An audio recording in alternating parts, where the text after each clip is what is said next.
அடுத்த எக்ஸாம்பிள் பார்க்கலாம். ஏன்னு ஒரு மேட்ரிக்ஸ் கொடுத்துட்டாங்க. அந்த மேட்ரிக்ஸ் நான் சிங்குலர்னு சொல்லிட்டாங்க. இந்த மேட்ரிக்ஸோட இன்வர்ஸ் நம்ம கண்டுபிடிக்கணும். இன்வர்ஸோட ஃபார்முலா நமக்கு A inverse is equal to 1/determinant A into adjoint A. இதுதான் ஃபார்முலா. இப்போ இந்த ஃபார்முலா நம்ம சப்ஸ்டியூட் பண்ணுறதுக்கு determinant A கண்டுபிடிக்கணும் அண்ட் adjoint A கண்டுபிடிக்கணும். adjoint A முதல்ல கண்டுபிடிச்சிடலாம். adjoint A நம்ம போன சம்மில் 3/3 மேட்ரிக்ஸ் தான் கண்டுபிடிச்சோம். இப்போ கொடுத்துருக்கிறது 2/2 மேட்ரிக்ஸ். 2/2 மேட்ரிக்ஸ். இந்த மேட்ரிக்ஸ்க்கு அட்ஜாயின் கண்டுபிடிக்கிறது ரொம்ப ரொம்ப ஈஸி. அதாவது ABCD இந்த கொடுத்துருக்க மேட்ரிக்ஸ்.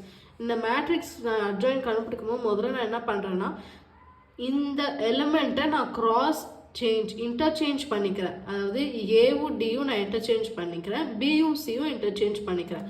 புரியுதுங்களா? ஃபர்ஸ்ட் அண்ட் ஃபோர்த் டேர்ம் மேலேயும் கீழேயும் மேலேயும் ரெண்டுத்தையும் நான் இன்டர்சேஞ்ச் பண்ணிக்கிறேன். அதாவது டி ஏ பி சி. கடைசியாக என்ன பண்ணணும்னா இது ரெண்டுத்துக்கும் மைனஸ் சைன் அப்ளை பண்ணணும். அவ்வளோதான். அட்ஜாயிண்ட் ஏயோடைய ப்ரொசீஜர் இதுதான். இப்போ கொடுத்துருக்க நம்ம கண்டுபிடிச்ச மேட்ரிக்ஸ்க்கு டிரான்ஸ்போஸ் அப்ளை பண்ணணும்.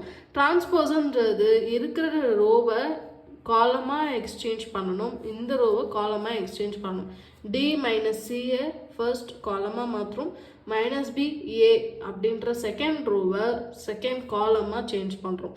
அதுதான் டிரான்ஸ்போஸ். ஸோ அட்ஜாயிண்ட் ஏ நம்ம கண்டுபிடிச்சாச்சு. அது ஈக்குவேஷன் 1 நம்ம மாற்றிக்கலாம். ஏன்றது நான் சிங்குலர்.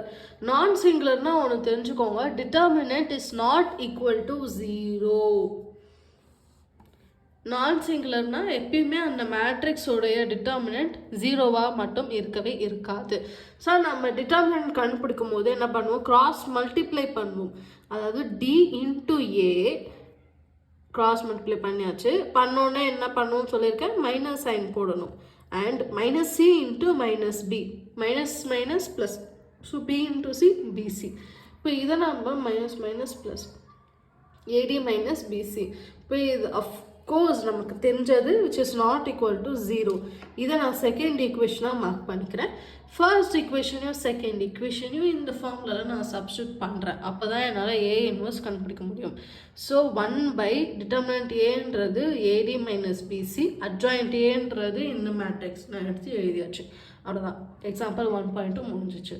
இப்போ example 1.4, if A is a non singular matrix of odd order, prove that determinant of adjacent A is positive.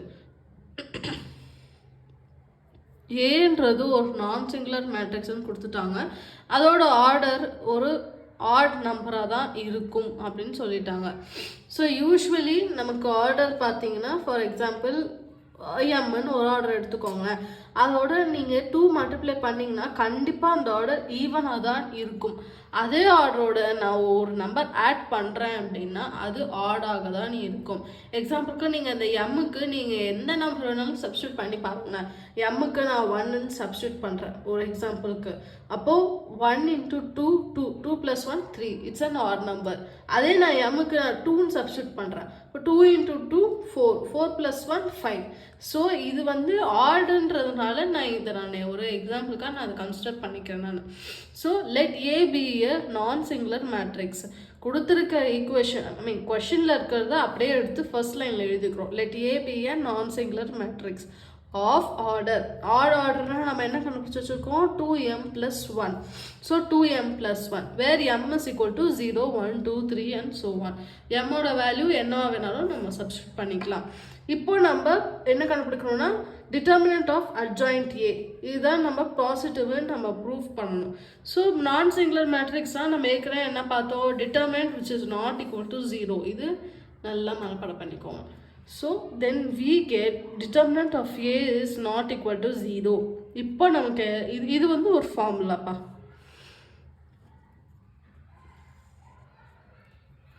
determinant of adjoint A is equal to determinant A of n - 1. இது வந்து ஒரு formula, ஒரு தியரமில் நம்ம கண்டுபிடிச்சிருப்போம் இந்த formula. So இப்போ நம்ம adjacent A ஓட determinant எடுத்து எழுதும் போது determinant A power n - 1. nன்றது நம்ம இங்கே என்ன எடுத்திருக்கோம், 2m + 1 நம்ம எடுத்திருக்கோம், -1. Plus one minus one cancel ஆகிட்டு 2m. So determinant A power 2m. So 2mன்றது எப்பயுமே பாசிட்டிவாக தான் இருக்கும். So finally we have proved that determinant A is always positive.